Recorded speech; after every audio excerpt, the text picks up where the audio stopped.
Are you cutting me some? Yeah. Oh, good. Thank you.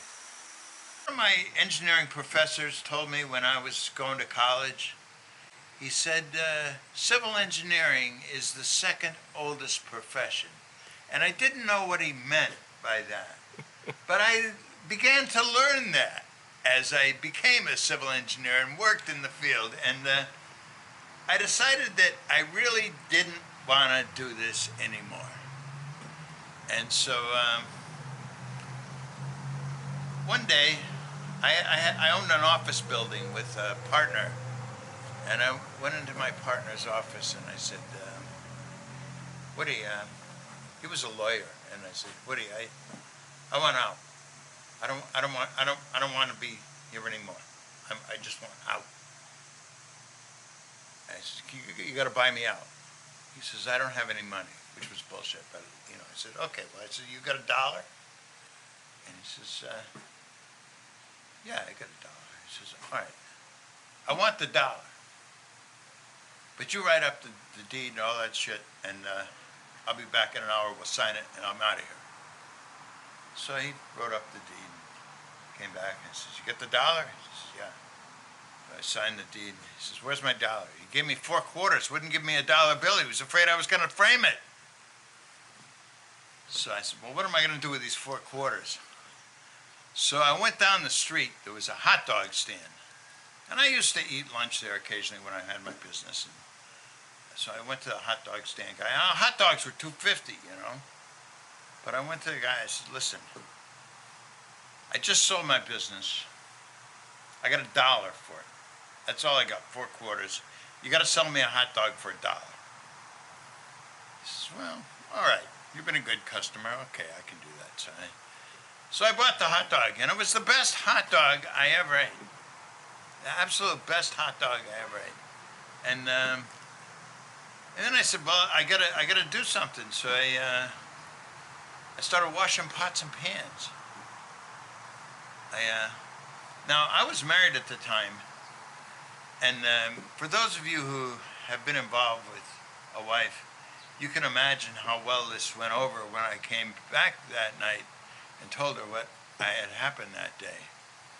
And so she was a bit upset with me, but we had kind of pulled things.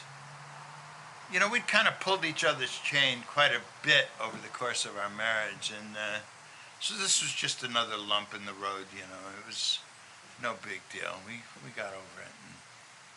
And, so I ended up cooking for a lot of years, and one of the places I cooked was the Camelot Cruise Boat out of Haddam, Connecticut. It was a dinner cruise boat. We'd have 400 drunk people on board every night, eating dinner and watching a sort of an improv play about a murder mystery that supposedly happened on the boat.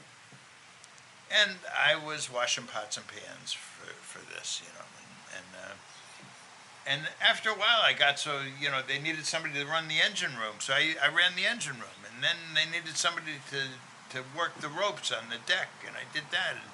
And then I ended up being the guy who used to dock the boat a lot of times, because the captain liked me, and I could bring the boat into the dock. And so, but I'd be, in my apron, my dirty, wet apron, and my bandana on my head, and I'd run up to the pilot house and dock the boat when we came into the dock. It was really rather an interesting thing, and I was into photography too. I was a photographer, and one of the things I had been during my professional life was a professional photographer, and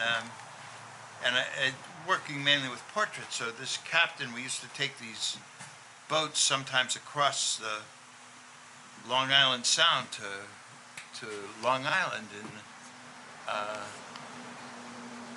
and so one of the captains had this deal. He made a little extra money. He had me take pictures of the people on the way over, and we'd have it developed at a 1-hour photo shop, and then he'd sell them to the people on the way back. Now, sometimes I wasn't scheduled to go on that boat. I was scheduled to go on the other boat, but he still wanted me to take the pictures. So I used to drive my car down to Old Lyme and park the car down there in this marina. And then he'd pick me up and take me up to Haddam, and I'd get on the boat in my outfit for being a deckhand and with my camera, and I'd shoot pictures of all these people going down the river.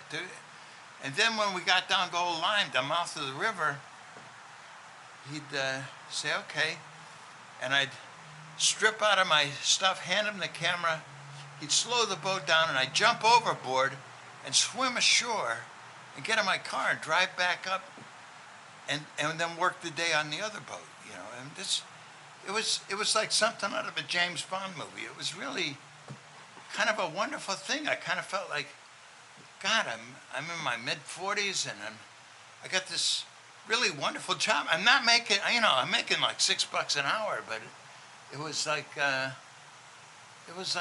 just so much fun, so much fun.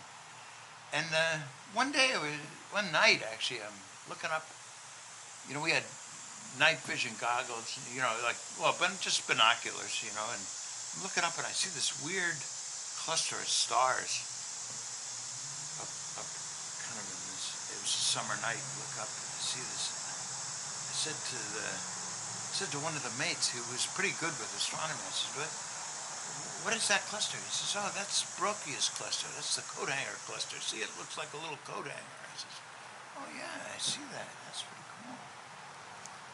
And it kind of rekindled this old interest. And I studied everything I could get my hands on astronomy. Everything. I took books out of the library. I bought books. I read. I studied. I looked at the stars. I got a planisphere. And I'd go out in the middle of the night, and in one hand I'd hold the planisphere up, and in the other hand there'd be a flashlight. And then it's at night in the middle of my street where I lived in Wallingford, and I hold up the planisphere and I look and say, okay, there's the Big Dipper, and that's the constellation next to it. There's Leo over there, and I look, okay.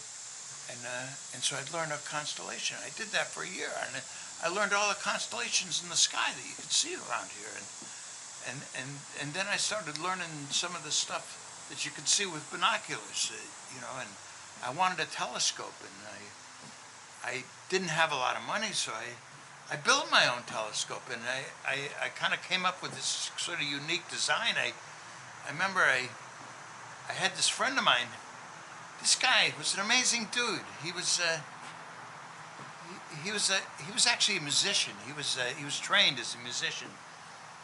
But he had worked as a home appraiser and got sick of it, and had gone into business of making telescope mirrors. And he lived over in Northford, not far from me. And he gave me his third mirror he ever made. This guy ended up making parts for NASA out of his basement that went into space. Telescope mirrors that NASA flew in spaceships in space, and he made them. Just incredible guy. And anyhow, so he made me a mirror, and I made a telescope. It was an 8-inch mirror, and I took a couple of sheetrock buckets and made a truss tube, and then I went down to a bowling alley, and I said to the guy, listen, I need an old beat-up bowling ball. You got one? And he says, yeah, I suppose so. What do you want it for? I says, I'm making a telescope. And he kind of looked at me like I was totally out of my mind, which I probably was, but he did give me the bowling ball, and I made this bowling ball. I got a little frying pan at the flea market, a small one, and I put it on a surveyor's tripod. I was an engineer, so I had a surveyor's tripod. I put it on top of that, and so I had this telescope that moved on a bowling ball on a frying pan, and it was really weird. And then I made a few others, and one night I remember I was at a star party. I'm coming back, and my friend says to me, he says, Bob, you gotta make these with kids. You gotta teach kids how to make telescopes. And I ended up making like 400 telescopes with kids. I ran telescope making camps at summer camps, and made like 400. And I still make telescopes. I'm gonna make one with you. Mm-hmm. And so I got very interested, you know, and I taught adult ed astronomy, and ended up working in the planetarium down in Bridgeport, down at the Discovery Museum, Henry B. DuPont, the third planetarium.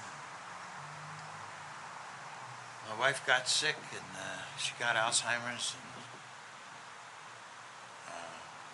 I took care of her. I remember she had always wanted to be a hippie.